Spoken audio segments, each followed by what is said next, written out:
অংগনবাড়ী কেন্দ্ৰত ওলাইছে ঢেকীয়া, কলপচলা, কলডিলকে ধৰি অন্য ঘৰুৱা উৎপাদিত শাক-পাচলি। বিক্ৰেতাৰ ৰূপত অংগনবাড়ী কেন্দ্ৰৰ কণ কণ শিশুসকল। দৃশ্য এয়া নাজিৰা সংহত শিশু উন্নয়ন প্ৰকল্পৰ অধীনত বাঁহবৰীয়া গাঁও অংগনবাড়ী কেন্দ্ৰৰ শিশু অৱস্থাৰ পৰাই মানসিক আৰু বৌদ্ধিক উৎকৰ্ষ সাধন কৰাৰ উদ্দেশ্যেৰে ৰূপায়ণ কৰা হয় এই কাৰ্যসূচী। নমস্কাৰ, মোৰ নামটো ইয়ান হুছেইন। তুমি আজি বজাৰলৈ কি আনিছা? আলু, পিঁয়াজ, বিলাহী, বেঙেনা, পটল। কি বেচিলা আজি? কি বিক্ৰী কৰিলা? আকৌ আলু এটা। অকল আলু এটা বিকিছা? আৰু নাম বেকা। ভাল লাগিছে নাই আজি? ভাল লাগিছে। ভাল লাগিছে। সমগ্ৰ ভাৰতবৰ্ষতে ছেপ্টেম্বৰ মাহটোত অব্যাহত থকা ৰাষ্ট্ৰীয় পোষণ মাহৰ লগত সংগতি ৰাখি নাজিৰাত কণ কণ শিশুক লৈ বহিল বাণিজ্যিক বিনিময় বজাৰ। নাজিৰা সংহত শিশু উন্নয়ন প্ৰকল্পৰ অধীনত আজি বাঁহবৰীয়া গাঁও অংগনবাড়ী কেন্দ্ৰত কণ কণ শিশুসকলক লৈ অনুষ্ঠিত কৰে এক বাণিজ্যিক বিনিময় বজাৰ। কণ কণ শিশুসকলক ঘৰুৱাভাৱে উৎপাদিত বিভিন্ন খেতিৰ ফচল তথা শাক পাচলি চাউল আদি চিনাক্ত কৰি শিশু অৱস্থাৰ পৰাই মানসিক আৰু বৌদ্ধিক উৎকৰ্ষ সাধন কৰাৰ উদ্দেশ্যে এই বাণিজ্যিক বিনিময় বজাৰ ব্যৱস্থাৰ আয়োজন কৰে। নাজিৰা সংহত শিশু উন্নয়ন প্ৰকল্পৰ সৌজন্যত আমি আজি বাঁহবৰীয়া মুক্তাবকে আদি কৰি যুক্তলিত আমি 9টা কেন্দ্ৰ অংগনবাড়ী কেন্দ্ৰ একেলগ কৰি আমি এখন শিশুৰ বিনিময় মেলা এখন আমি অনুষ্ঠিত কৰিলোঁ।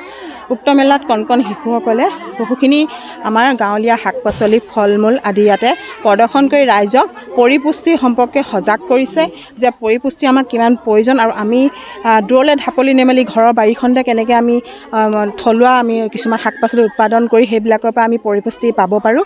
আৰু লগতে আমি ইয়াতে কণ কণ শিশুসকলৰ দ্বাৰা যিখিনি ইয়াত ৰাইজ উপস্থিত হৈছিলে তেওঁলোকক আমি চাফ চিকুণতাৰ কাৰণে হাত ধোৱাৰ প্ৰক্ৰিয়াটো প্ৰদৰ্শন কৰিলে শিশুসকলে। আৰু ইয়াৰ লগতে আমি কিছুমান যিখিনি আমাৰ ইয়াত ওচৰৰ অংগনবাড়ী কৰ্মীসকলে গৰ্ভৱতী আৰু প্ৰসূতি মাতৃসকলক শিশুসকলৰ দ্বাৰা কিছুমান আপোনাৰ পুষ্টিৰ থালি এখন ইয়াতে মানে তেওঁলোকক আগবঢ়ালে, য'ৰ পৰা তেওঁলোকে যাতে সেই অৱস্থাত যেতিয়া এজনী মহিলা গৰ্ভৱতী বা প্ৰসূতি অৱস্থাত থাকে তেওঁ পুষ্টি কিমান প্ৰয়োজন সেইটো যাতে তেওঁ সজাগ হয়। আৰু এইখিনিকে কৰি আমি উক্ত কাৰ্যসূচীৰ লগত সংগতি ৰাখি শিশুসকলক হাত ধোৱা আৰু প্ৰসূতিসকলৰ পুষ্টি পৰিপূৰ্ণতাৰে ৰাখিবৰ বাবে শাক পাচলি আৰু ফল মূলৰ থালি প্ৰদান কৰি সজাগতামূলক পদক্ষেপ গ্ৰহণ কৰে।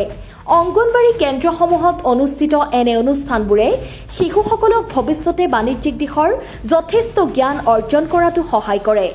শিক্ষাৰ্থীসকলক আনুষ্ঠানিক শিক্ষাৰ লগতে এনেধৰণৰ প্ৰশিক্ষণবোৰেও শৈক্ষিক দিশত যথেষ্ট গুৰুত্বপূৰ্ণ ভূমিকা পালন কৰে।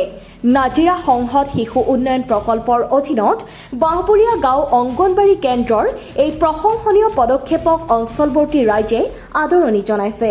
নমস্কাৰ, আমি সকলোৱে জ্ঞাত হৈছোঁ যে আমাৰ সমগ্ৰ ভাৰতবৰ্ষতে পোষণ মাহ চলি আছে, ৰাষ্ট্ৰীয় পোষণ মাহ পালন কৰি থকা হৈছে। আৰু তাৰে ওপৰত সংগতি ৰাখি আমাৰ নাজিৰা শিশু উন্নয়ন প্ৰকল্পৰ ফালৰ পৰা বিভিন্ন ধৰণৰ কাৰ্যসূচী আমি লৈ আহিছোঁ এই মাহত।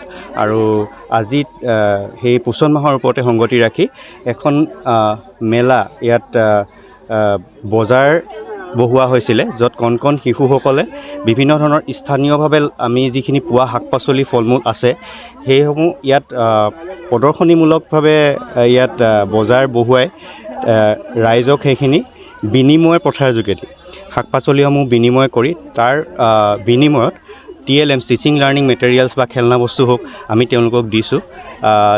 আৰু লগতে ইয়াত হাত ধোৱাৰ এটা পদ্ধতিও কণ কণ শিশুসকলে ৰাইজক কৰি দেখুৱালে। হাত কেনেকৈ ধুব লাগে 5টা যি পদ্ধতি আছে সেইসমূহ কৰি দেখুৱালে কণ কণ শিশুসকলে। আৰু লগতে যিহেতু প্ৰেগনেণ্ট ওমেন আৰু আমাৰ প্ৰেগনেণ্ট ওমেন বা গৰ্ভৱতী মহিলা বা আমাৰ প্ৰসূতি মাতৃসকলৰ নিউট্ৰিশ্যনৰ ওপৰত সংগতি ৰাখি ইয়াত এটা সজাগতামূলক অনুষ্ঠানো ইয়াত আয়োজন কৰা হৈছিলে। তাৰে ওপৰত সংগতি ৰাখি এখন পোষণ থালি, সেই পোষণ থালিত সকলো ধৰণৰ শাক পাচলি য'ত পৰিপুষ্টি থাকে পুষ্টিকৰ যিখিনি নিউট্ৰিয়েণ্টছ আছে নিউট্ৰিয়েণ্টছখিনি থাকে তেনেকুৱা শাক পাচলিবোৰৰ এখন থালি প্ৰস্তুত কৰা হৈছিলে আৰু সেই থালিখন আমি গৰ্ভৱতী মহিলা আৰু প্ৰসূতি মাতৃসকলক পৰিপুষ্টিৰ ওপৰত সজাগতা আনিবৰ বাবে আগবঢ়াই দিছোঁ। চ' এনেকুৱা ধৰণৰ বিভিন্ন ধৰণৰ ইন'ভেটিভ প্ৰেক্টিচেছ কাৰ্যসূচী আমি হাতত লৈছোঁ এই পোষণ মাহৰ ওপৰত সংগতি ৰাখি। আশা কৰোঁ আমি সকলোৱে অনুপ্ৰাণিত হওঁ এনেকুৱা ধৰণৰ ইন'ভেটিভ প্ৰেক্টিচৰ পৰা আৰু পৰিপুষ্টিৰ ওপৰত যিখিনি সজাগতা আনিব লাগে তাৰ ওপৰত আমি সফল হওঁ পৰিপুষ্টি সজাগতা। নমস্কাৰ, মোৰ নাম অনামী গগৈ। তুমি আজি বজাৰলৈ কি আনিছা? কল, অঁ আঙুৰ, অঁ ডালিম আৰু আপেল। আপেল আনিছা? আপেল খালে কি হয়? C vitamin. আপেলত চি ভিটামিন থাকে।